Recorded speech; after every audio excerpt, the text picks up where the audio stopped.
Hi everybody, welcome to Bestseller TV. I'm Taryn Brill. We're here with the author of Lead, Sell, or Get Out of the Way. I love that title. Karr joins us now. Great to see you. Thanks, Taryn. It's a pleasure to be here. I have to say, as a New Yorker, I love this title because it's very New York. Lead, Sell, or Get Out of the Way. Come on, keep moving. It's got attitude. Tell us about the attitude. Tell us about the title because it's catchy. Well, people think it's the attitude, but it's not the attitude that we titled it.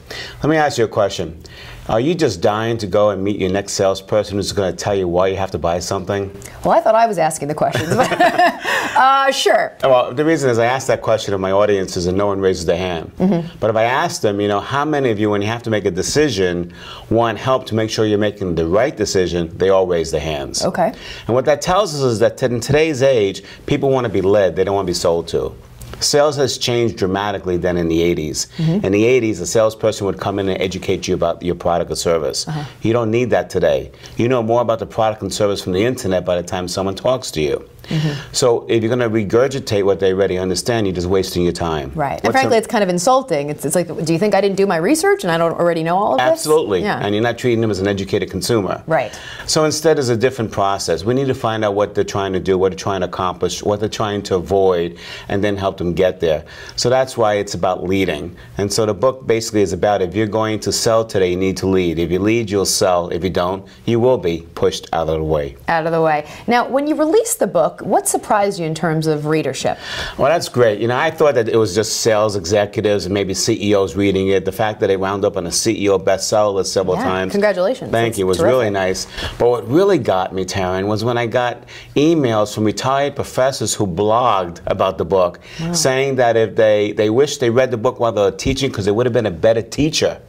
And then I got emails from head coaches in the SEC who brought me down to teach their coaches on how to be better coaches.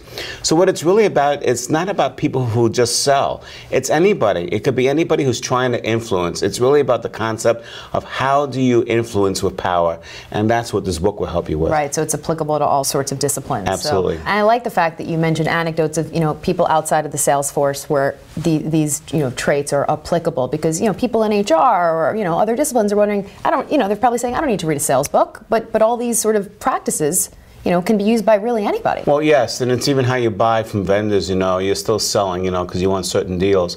But it goes more to what I call a high-performance sales culture. I really do believe that companies, if they're going to sell more, have to be a high-performance sales culture. And that means everybody in your organization has to understand the sales process and support it with their interactions.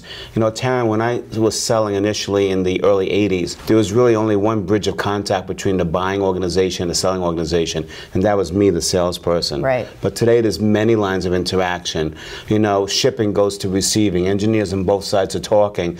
So there's a lot of interaction with the customer. So they have to understand this concept of influence. They have to understand what the sales process are so that they can support it and help move the relationship forward. Now, the subtitle of the book is The 7 Traits of Great Sellers. Right. So tell us a little bit about that. There's lucky number 7.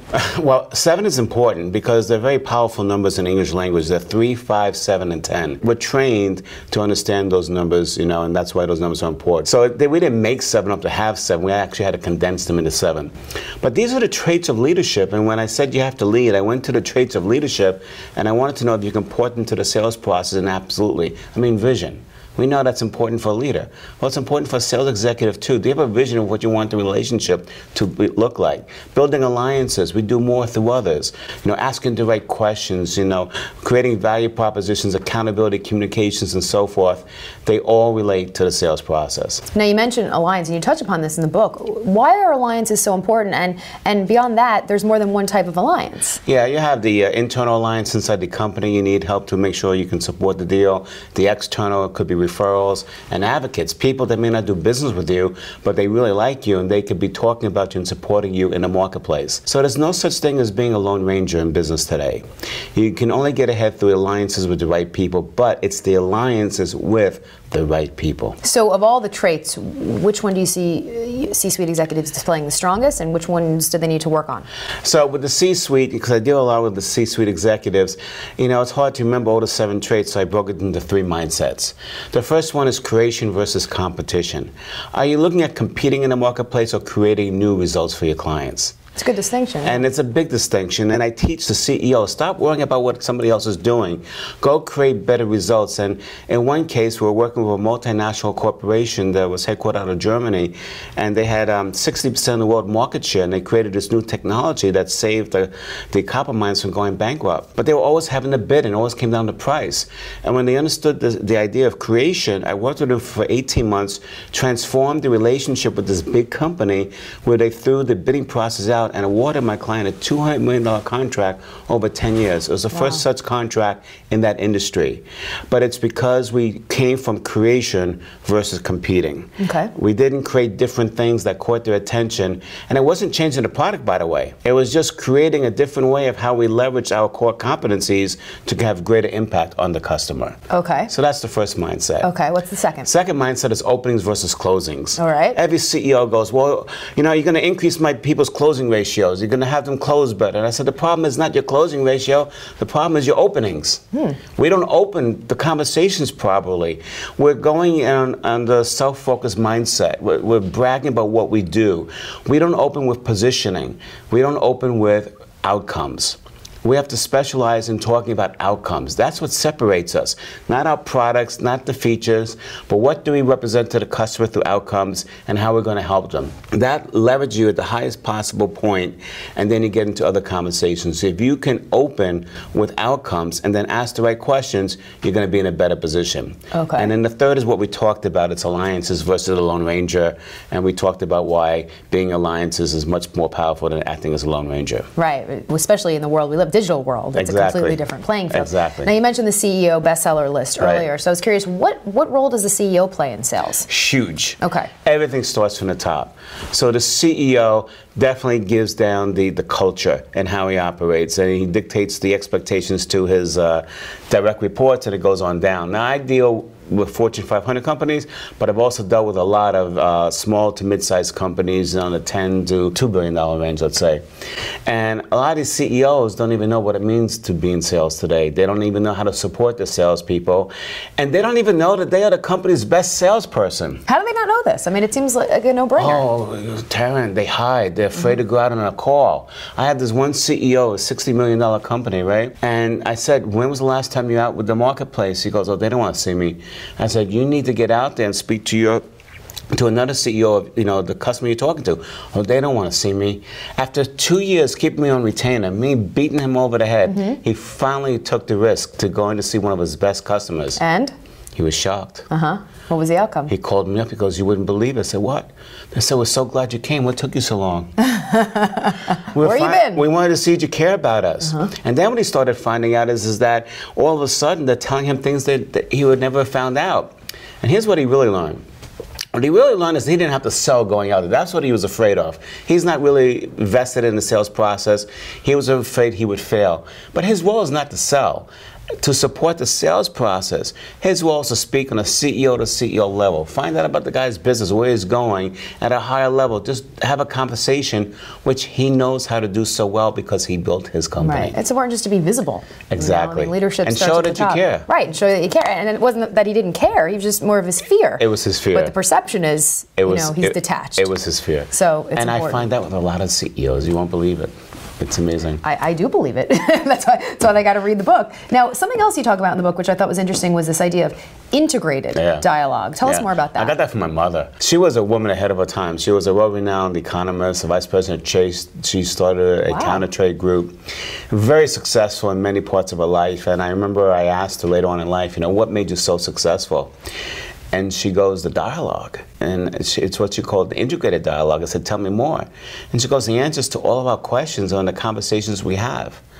We don't have to figure it out on ourselves. If you just ask the right questions and get people involved, you're going to find out what you have to do. And that stuck with me. Right. And the integrated dialogue is not just about getting information, which is important, I'll tell you why in a second, but it's also about then keeping you actively engaged. You know, I have your attention, you know, we're having a banter. If it was a one-sided conversation, you'd be looking at your cell phone, you'd be looking at your cell phone in your mind if you didn't have one out, I would have lost your attention. So the integrated dialogue gets the full attention, which is so important. And then it gives me information that I need, that's so critical, because it gives me now context.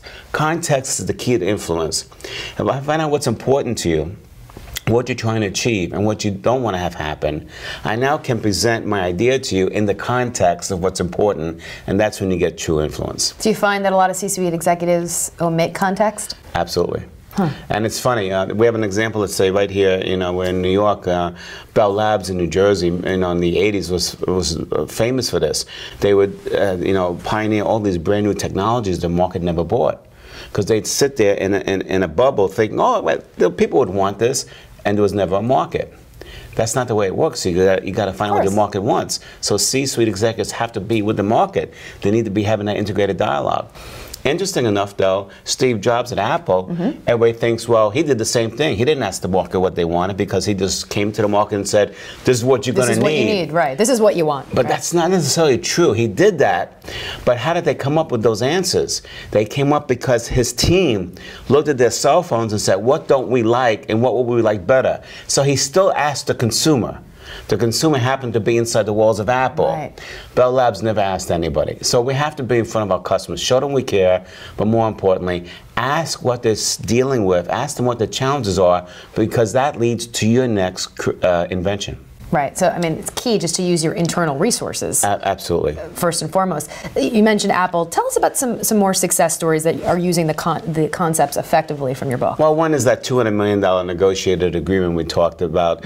But, it could be small businesses. I had one consultant who just, heard me speak one time, and he was in a program I was doing, and then he read the book, and he closed his largest consulting deal the next day. I've got CEOs now that are taking this process after we worked with them side by side, and they're literally asking better questions. They're uncovering new opportunities. They're sealing the partnership with their customers better, and it's leading to greater market share. It's leading to greater sales, but more importantly, it's even leading to greater morale within their companies. So it's an equation. So for the C-suite executive who's having a hard time getting there, what's your best advice? I mean, it's one thing to say it, but to put it into action, overcoming that fear, just dive in. I mean, the thing for anybody is you can't be in this game alone. Because if you're in this game alone, then when you have that fear, you're going to stop, because you're not going to move forward. So it's getting into a mentoring group like a CRO. It's having some other colleagues, other CEOs who are in the same game with you that you can call up, but hold each other accountable and be willing to go deep. I speak for YPO. That's what these companies are for. Young Presidents Organization. It's for these CEOs to get involved. It's what the C-suite here is all about too. Right.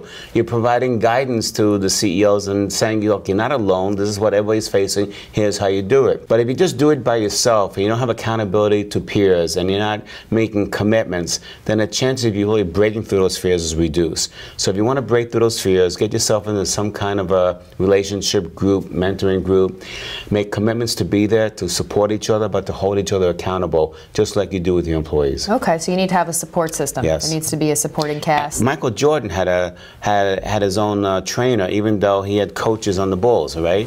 And before game day in Chicago, he had his trainer come to his home in a full-size basketball court, do a 2-hour workout, then he went and did his pre-game warm-ups and then did the game. Jack Welch, all your top CEOs have their own coaches. Yes, you can't be in this game alone. Right, you can't be a one-man band. Yes. Okay, that's a really good takeaway. That's part of the alliances we talked about also. Yeah, and making these alliances, but it is true. You think you've reached the top, it's going great. You can only toast yourself, but you need a supporting team. So, right. Very insightful, Ron. Really, and someone who challenges you too. That too. Some really great tips. 7 traits we've touched upon. All of them in a small capacity, but really to get to the nitty-gritty, you have to read the book. So thank you. Thank you so much. Invaluable information. It's Thanks been a for pleasure. being here. Thank you. And if you'd like to read the book and find out more about these 7 lucky traits, head to our website, www.c-suitebookclub.com. That's c-suitebookclub.com. I'm Taryn Winterbrill. Thanks for joining us. We'll see you next time right here on Bestseller TV.